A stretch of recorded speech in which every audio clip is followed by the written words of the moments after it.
महाराष्ट्र राज्यामध्ये महापालिकाच्या निवडणूक आहे.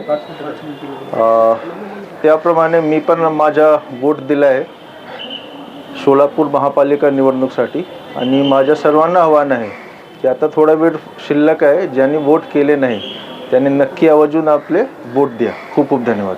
किती टक्के वोटिंग झालं काय सर? आता 3:30 वाजेपर्यंत 40% पर्यंत वोट झालेला होता आणि त्यानंतर गर्दी वाढला आहे. आम्हाला अनुमान आहे, आमची अपेक्षा आहे की गेल्या महापालिका निवडणुकीमध्ये जेवढा मतदान झालं होतं त्यापेक्षा जास्त होईल यावेळी.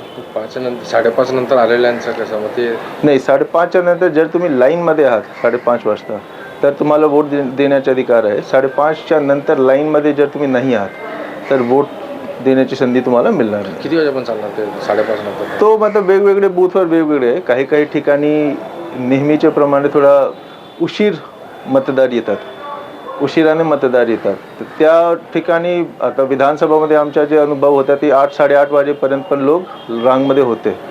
आता वेगवेगळे बूथवर वेगवेगळी परिस्थिती होणार. कायदा व सुव्यवस्था चांगली मतलब आता ही पूर्ण कायदा व सुव्यवस्था तुमच्या पोलीस आयुक्त साहेबांनी पाहिलं आहे आणि काही ठिकाणी नेहमीच्या प्रमाणे थोडेफार कायदा व सुव्यवस्थेचे प्रश्न असतात, पण ओव्हरऑल खूप चांगल्या पद्धतीने त्यांनी लॉ अँड ऑर्डर टॅकल केलेलं आहे. बंधुप्रेम न्यूज चॅनलला लाईक, सबस्क्राईब व बेल आयकॉन दाबायला विसरू नका. धन्यवाद.